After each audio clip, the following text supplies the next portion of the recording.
Und damit ein herzliches Willkommen und Hallo zu einem weiteren Part Let's Play Fate Grand Order. Ich bin es Simafix. Wir werden in diesem Part den ersten Teil hier von dem 6. Lost Belt beenden und direkt mit dem zweiten anfangen. Beim letzten Mal kam die Bedrohung hier auf Norwich zu. Das Unheil, was die Stadt zerstören sollte. Doch wir haben eine Prophezeiung abgewendet. Mit der Hilfe von Mesh, die nun hier wieder erwacht ist, dem einen oder anderen Befehlszauber und natürlich dann hier der Rest unserer Truppe, konnten wir das Unheil hier besiegen. Als es nun endlich so aussah, dass es besser wird und wir uns hier zusammen auf unser Ziel, nämlich diesen miesen Barrel hier, zu vernichten, konzentrieren konnten, kam auf einmal eine dunkle Macht. Morgan hat hier ihren Spiegel aktiviert und Mesh irgendwo hin teleportiert. Nun sind wir wieder getrennt und unsere wirklich sehr kurze Zeit zusammen ist schon wieder zu Ende. Doch nichtsdestotrotz wissen wir, dass sehr gut ist, ihre Erinnerungen wieder da sind und nun beginnt hoffentlich echt der wirkliche Weg der Prophezeiung. Und immer nochmal aber dort. I mean, this foot is so good. Sheffield never had anything like this stuff. Can I get more of that? Pasquetti stuff? I love twirling it around my fork. And I could have two more of those carrot-colored cakes. Not 2 more slices, 2 whole cakes! I was so sad to see everything was all said and done by the time I finished my detour around the river and had finally made it to Norwich. So, if I don't ease my broken heart with natural sweetness, I don't think I'll ever be able to draw the carriage again. It's great that you guys were able to protect Norwich, and it's great that you have more strange new friends. But it sounds like things might have gotten a little more complicated. You are finally reunited with Meshy only to be torn apart yet again. And outside, the Child of Prophecy! The Child of Prophecy!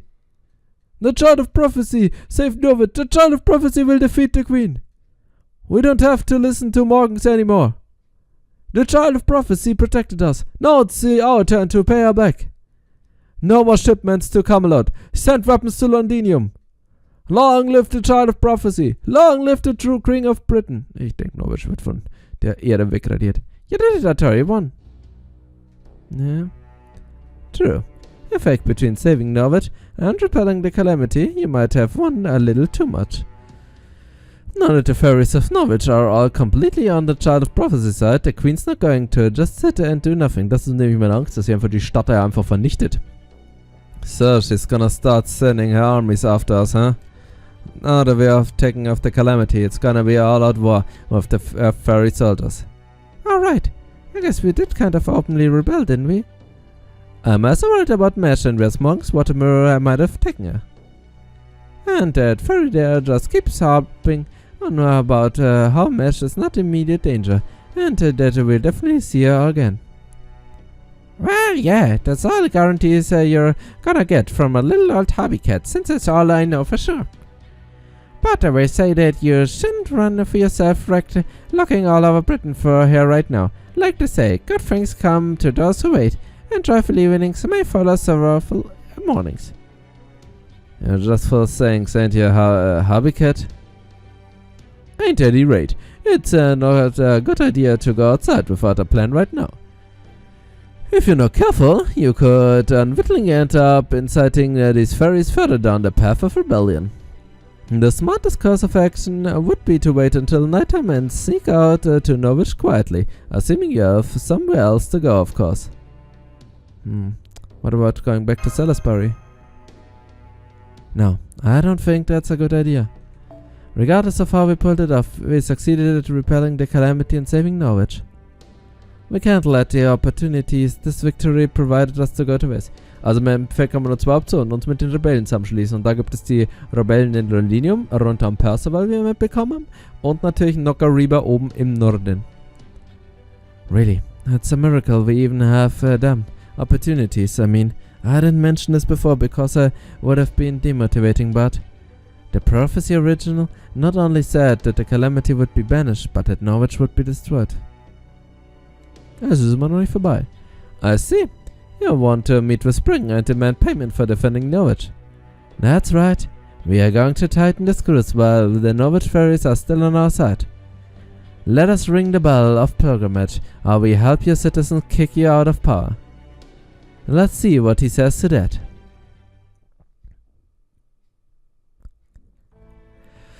But of course, how could I say no to the savior of Norwich? Ja, so Kalkül sagte, ja, was interessiert mich das? There's something about this film. Man kann den echt nicht einschätzen. Yes? Is there something on my face? No, I see. Then may I proceed? Thank you. You'll find the bell tower right above us. While I can't show you the way, given my supervisions to the Queen, I have no problem with you heading up there and ringing it yourself. If the matter ever comes up, we can just say that I was careless and assigned to light a security detail. If it ever come up and you confirmed that version of events, I'd be very appreciative. Yet the man, he must be downright terrified of a citizen revolting on him. Come on, Artoria, let's go ring that bell and be done with this place. Artoria? I'm sorry, I can't do it. Ring Norwich bell would mean declaring war on Queen Morgan. And I'm just not ready to do that yet. Besides, I'm not the one who saved Norwich. Mashes. So it's not as though the people of Norwich have really accepted me. Oh, I see. Waiting for just the right time, I can certainly respect that. You're not nearly as naive as you appear, indeed. Ring the bell here and now would not be the most moral choice. If you wish to rally more soldiers to your cause and to be more deliberate with your bloodshed, there are other steps you need to take first. Yeah, like what? What I'm trying to say is, there are still many fairies who are loyal to the Queen. After all, she has single-handedly protected Britain from the Moors for over past 1,000 years. However, oppressive her rule may be, accomplishments speak for themselves. So, it wouldn't be right to declare war on her only because the prophecy says you will. First, you need to prove that you're on the side of justice and integrity. If you can't do that, it would make the child of prophecy no less a barbaric invader than the Saxons. So you're saying we should send out a letter explaining our intention and commending the Queen for her failures before ringing any bells? That's right. If I were to write such a letter, I would be happy to deliver it to Her Majesty myself.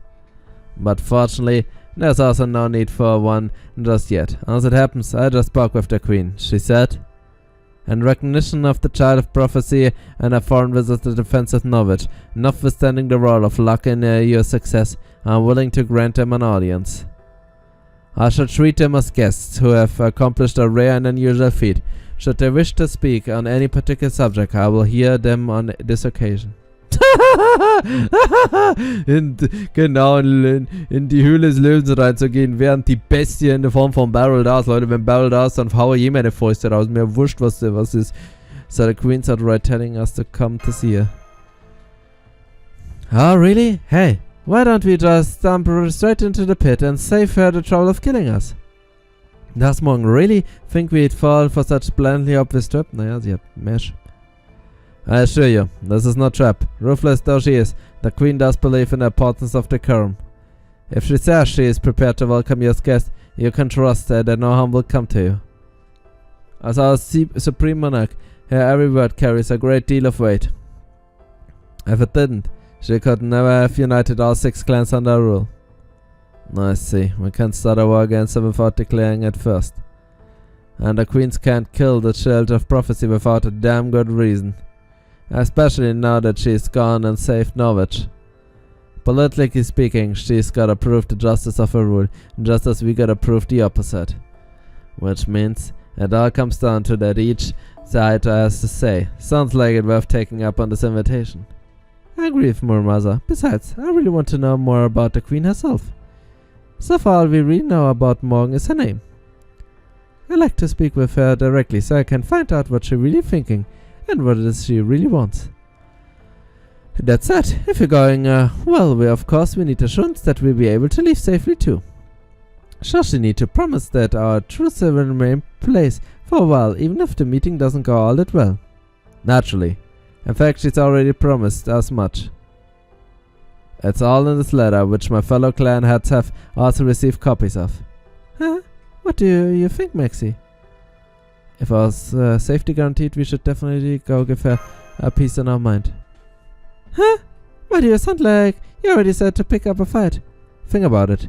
She wouldn't do that if she thought you were actually a threat. Oh, so that's why you're so upset. Okay, let's do it. Honestly, I'm pretty pissed off too. What the hell does she mean, notwithstanding the role of luck in our success? There was no luck involved. Mesh and I both worked super hard to save this town. I see. Okay. If you're all sure about this, maybe accepting this invitation is the right move. Plus, I trust decisions not to ring the bell at this point may also make more sense to me this way. If she had rung the bell, it would have officially made the Queen and the Child of Prophecy political enemies. And then this invitation would be moot. Isn't that right, Spring? I'm afraid you have to draw to your own conclusions there. I'm not at liberty to comment. Oberon, was it? I don't think I've seen a fairy like you in Britain before. You're quite a nuisance, aren't you? Well then. I sent a message to the Count's house tomorrow. I'll take you to meet with the Queen's troops, who will be waiting for you outside city. So the Queen and her troops are going to escort us to Camelot, huh? Can I ask who's leading the troops? Of course. You will be escorted by First Royal Knight Morse Extermination Brigade, led by Captain Gawain. Okay, es ist besser als Tristan, aber Gawain ist natürlich dank der Geschichte mit unserem Tristan nicht so schön. That's right, Tamlin Gawain will herself provide you all with the safe passage to Camelot. Ein Deal, den man nicht ablehnen kann. Ugh. Huh? What was that, Lady Spinel? I couldn't hear you well. What was it that happened to the black armored Child of Prophecy again? She's dead. That is Thornhill. Mother Watermirror got her in of it.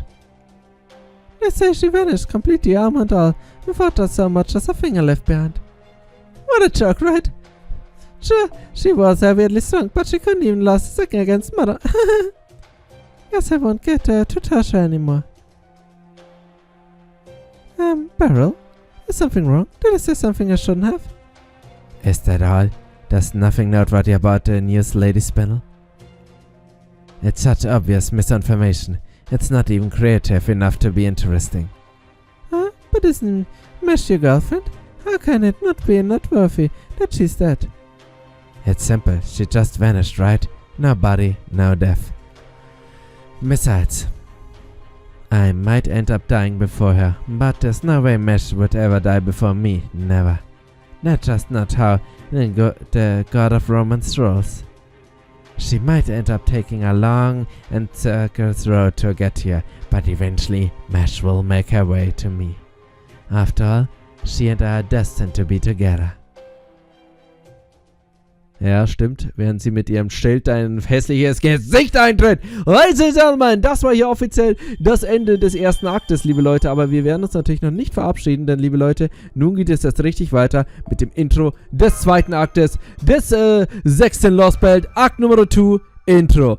Ladies and Gentlemen, denn unsere Reise hat hier nun begonnen. Und wir starten erst jetzt in die zweite Hälfte, die wohlgemerkt doppelt so lange dauern wird, wie hier unser Prolog. Schauen wir mal, wie es auf der Shadowboard aussieht. Extra from the deck. Da Vinci is tipped on at back. Thanks, Marine. Let's Typhon rest our pair cage until we are done writing our response. Scans for hazardous substance and contaminants are clear. It's a report from Da Vinci, Director Music. Holmes, if you would. Very well. Let's take a look. Oh, I see. Huh. Fascinating. Heads of the Fairy Clans, Calamities. A mysterious fairy horse who goes by Riderbit. Das ist das wichtigste Detail. Das ist mit Abstand das Wichtigste. Yes, this report is proven to be yet another singular array of tidbits. Care to read it yourself, Goldorf? Yes, of course. I'm Caldea's director after all. It's my job to stay abreast of all our latest developments. If you'll be a pipe down, Captain, Marines, and Potterfur, I'll read it out loud so you can follow along. Alright, to start off, let's go over what we know about Fairy Britain thus far. Ich weiß es aber, Alicia. Fairy Britain, aka the 6 Lost Belts, is a dangerous place where no electronic device can function. Maxi, Caldea's resident master and special investigation officer, his exclusive servant Mesh Kirillite, our technical advisor Lady Da Vinci, and Tristan, a servant who has summoned out here of nowhere. all set up foot on Britain together. Horror, upon entering the fray domain, known as the Nameless Woods, they forgot their own names and memories and ended up separated. Maxie awoke in the village of Cornwall, where he made contact with a local fairy, a Torrecasta, who would come to aid Chaldea in our mission. Thanks to her and Tristan, Max escaped from the Nameless Woods. Da war's noch schön. Achso, erwähnen wir gar nicht, dass sie sich alle abgeschlachtet hat, was irgendwie voll gruselig war. Where they then met another collaborator by the name of Oberon, the Fairy King, and began his investigation in earnest. After reunited with Da Vinci, Maxie began gathering information on Fairy Britain with a focus on anything that might lead him to Mesh Kirillite. This Lost Spells king is Morgan, a fairy who has been ruling for the past 2000 years. The fairies who populate it are divided into 6 clans. They also control the human population. There are creatures known as Mors, who are the fairies' natural predators. There are also Tamlin fairy knights, who possess the names of ferox spirits from proper human history. There are calamities that occur every 100 years, and great calamities that occur every thousands. And there's a figure called the Child of Prophecy, who is said to be the one who will defeat Morgan. After undertaking a pilgrimage to ring the 6 bell kept by each head's clan, she will then go off to defeat Morgan and become true king of Britain. Naturally, as you can imagine, Maxie would never let her do something like that on her own. So he proposed a partnership with Torrecasta without even waiting for my orders. Soll ich da 3 Monate warten oder wie? So now we are obligated to lend the Child of Prophecy our full support in order to defeat our common enemy, Morgan. In the time since our last report, Maxie's team met with Aurora, the head of the Wing Clan. Had a run with the Tumbling Garain at the ranch keeping humans. Und haben Tristan verloren. Fought Tamlin Tristan at an auction house where they also rescued Senji Muramasa, a servant disciple of the foreign god. Met with Murian, the head of the Wing Clan. Encountered Koyanskaya in yet another new outfit. Schön, dass das erwähnt und Goldorf immer. Koyanskaya. Kuchen! Manchmal, immer wenn er einen Kuchen sieht, hat er seinen PTSD-Flashback. And had another local fairy by the name of Gareth and a mysterious fey horse called Red Bit joined the team. Mysterious ist gut. After a series of adventures, including a battle against the Draka in the River of Tears. Es wird nie erwähnt, dass Tristan sich geopfert hat. Goldorf, kein guter Bericht. Ich mach bessere Recaps. Max's team finally arrived in the city of Norwich. There they encountered but Mesh Kirillite, whom the local fairy believed to be the Child of Prophecy. No matter how many times I reread this part, it still doesn't make sense to me. How did Kirillite come to be known as the Child of Prophecy? And what in the world is a hobby kid? If only this report could respond to questions. Was ist ein hobby kid? But since I can't, we just have to use our imagination to fill the gaps. I'm guessing Kirillite had her own share of troubles after escaping the Nameless Woods. At one point she probably ended up saving some people in her ferries up in the northern part of Britain, which probably led them to regard her as her hero. At any rate, the report also says that Maxie's team made contact with the crypta Peperoncino, who had been laying low in Norwich. After numerous mishaps, the calamity of Norwich finally appeared. Fortunately, with Chaldea's help, the Child of Prophecy was able to defeat this calamity. However, shortly after Mesh Kirillite had finally been reunited with Maxie, she was whisked away to parts unknown by a mysterious phenomenon separating her from Maxie once again. But there's no time to grieve this unfortunate turn of events. I'm certain Maxie would agree. For you see, in a surprising turn of events, he and Artoria were invited to Camelot, home of King Arthur's improper ministry and location of the evil castle in Fairy Britain by High Queen Morgan herself. The very Morgan who possesses Strongoniat, a powerful spell that could be used to fight the foreign god, and one of our main objectives in coming to this lost belt in the first place. Now Maxie, Da Vinci, Artoria, Gareth, Muramasa and Harvey Cat. So, die glorreichen Helden und Harvey Cat have accepted Monk's invitation and are setting out for Camelot's first thing tomorrow. And that's all she wrote. Now do you all feel sufficiently caught up? The name isn't so good. Yeah, we get most of that. Thanks. Okay, we're gonna head back to our post now. Sie einfach so, ja gut, interessiert uns gar nicht. Sounds like things are pretty crazy out there again. I hope Mesh is okay. Not to worry, Da Vinci's report was quite upbeat. So, if nothing else, we can be certain that Mesh is safe. The real problem is this a water mirror spell of Morgan's. According to the date enclosed along with the report, it would seem that so the dark clouds over the city of Norwich weren't a calamity bull, but one of Morgan's spell. It's hard to believe she was able to remotely control such a powerful spell from over 100 kilometers away. Between this water mirror and Rongoniat, it's clear she's a powerful enemy on par with any other lost by king we've seen. I'm afraid I don't know much about Morgan's legend. Could I ask you to fill me in? I only know a story from proper human history, but if you settle for that, then sure. Alright, let's start with her general background. According to British myth, she is the good fairy of the lake. And in the legend of King Arthur, she depicted as evil witch bent on destroying him. Morgan was the child of prophecy, the Duke of Tintagel and Lady Igraine, and later became King Arthur's half-sister after her mother married King Uther. But despite their family ties, she grew jealous of him and began plotting all sorts of wickedness to make his life miserable. Some of her more notable misdeeds include stealing the sacred sword scabbard and seducing Lancelot. But the worst thing she did was trick King Arthur into impregnating her with Mordred, who she later sent to join her round table. Ich möchte mir das irgendwie nicht vorstellen, liebe Leute. Fatologie ist ein sehr, sehr, sehr, sehr unschönes Thema.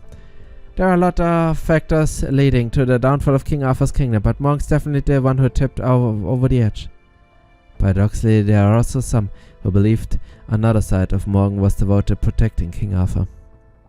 Few claim that Morgan and Vivian, the Lady of the Lake who gave King Arthur the sacred sword and protected him in death, are in fact the same person.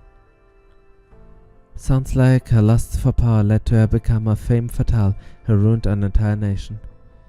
So what's the magecraft world considers of her? There must be more stories than that's commonly known. Indeed, there's. I ran through our database myself after receiving our technical advisor's first report. There was a bombshell right out the gate, and it relates to her birth. It turns out Morgan was not actually the Duke of Tintagel's daughter. That was only a pretence. She was actually the child of Lady Igraine and King Uther, the rightful king of Britain. More stunning still, Morgan was never human. Instead, she was a Fae child, an offspring of the Isle of Britain, just like Vortigern, the cowardly king. But apparently Morgan kept that fact secret and pretended to be merely a normal human child. Still, with King Uther as her father, and in the absence of a rightful heir, she would have been next to her in line for the throne. But then, a rightful heir did appear. Once Artoria, King Arthur was accepted by the Sacred Sword and unified the Lords of Britain under her leadership, Morgan stopped hiding her mystics, that is, the power of her fey nature, and started poisoning Camelot every chance she could. She taught herself Artoria is nothing more than a human king made so by other humans. I am Britain's true king. I alone deserve to inherit its mystics. This conviction of hers grew to the point that she eventually came to despise her father, King Uther, her sister Artoria, and every human who refused to obey her. It was a major factor in her decision to try to destroy Britain. Why did King Arthur's once noble older sister Morgan become Camelot's greatest enemy in her later years? Apparently, that's the answer. Yep, even after she had settled as the Queen of Orkney, she still plotted Camelot's downfall from afar. 4 of the Knights of the Round Table, Gawain, Gaheris, Gareth, and Igraine, were Morgan's children. Mordred was, well, I don't know if I could say this without them here. but some experts think they were actually a homunculus monk created, or maybe a clone of King Arthur.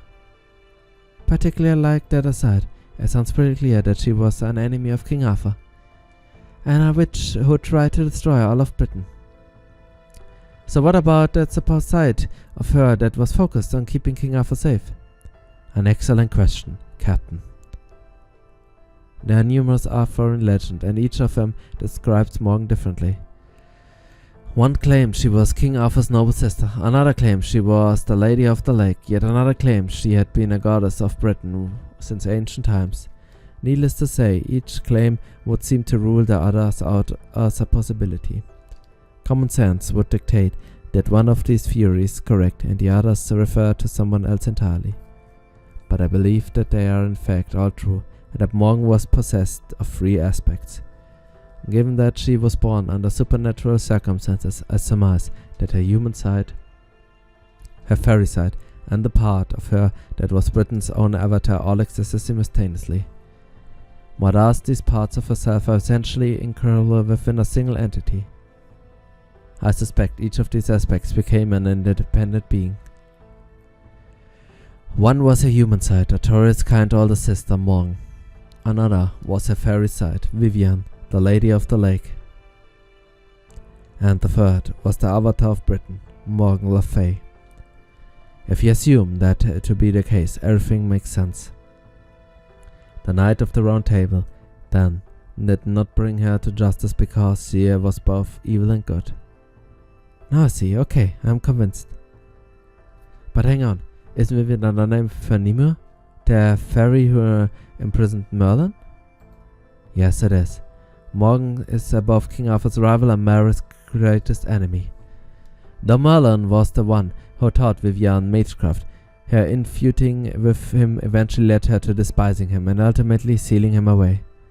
To do so, she employed a great bounded field in the form of a sarcophagus spell, inscribed with the words, "Only those free of sin may pass," as her incubus, not even Merlin could escape it. It was a spell from the Age of Gods known as Garden, which could only be used by the avatar of a mystic. While it's still unclear how much this lost spells Morgan has in common with Morgan from proper human history, it would seem prudent to assume that she has more weapons at her disposal than Romgon yet alone.